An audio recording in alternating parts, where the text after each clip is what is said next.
வணக்கங்களே. மறைந்த கேப்டன் விஜயகாந்தோடைய ஆன்மா சாந்தி அடையணும் அப்படின்னு நினைக்கிறவங்க இந்த வீடியோக்கு ஒரு லைக் கொடுத்துட்டு தொடர்ந்து இந்த வீடியோவை பாருங்கள். வடிவேலுக்கு ஒரு பழக்கம் உண்டு. தன்னுடன் நடித்த எந்த நடிகர் கஷ்டப்பட்டு இறக்கும் நிலையில் இருந்தாலும் கூட அவர்களுக்கு ஒத்த பைசா கூட கொடுக்க மாட்டார். அதே போல சக நடிகர்கள் இறந்தாலும் அஞ்சலி செலுத்த போக மாட்டார். விவேக், மயில்சாமி, மனோபாலா, அல்வா வாசு, போண்டாமணி ஆகியோரின் இறப்புக்கு கூட வடிவேலு போகவில்லை.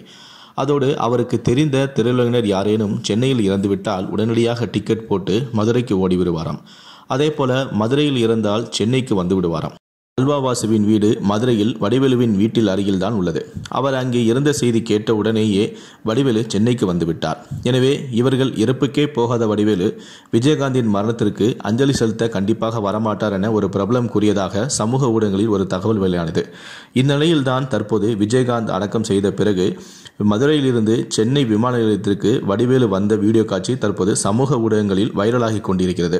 அப்போ அந்த பிரபலம் சொன்னது உண்மைதானா? வடிவேலு உண்மையிலே அப்படித்தானா? அவருக்கு தெரிந்த யாராவது மதுரையில் இருந்தால் சென்னைக்கு வந்து விடுவார், சென்னையில் இருந்தால் மதுரைக்கு போய்விடுவார் என்று சொன்னாரே, உண்மையிலேயே வடிவேல் அப்படிப்பட்டவர் தானா என யோசிக்க வைக்கும் வகையில் தற்போது இந்த வீடியோ சமூக ஊடகங்களில் வைரலாக பகிரப்பட்டு வருகிறது.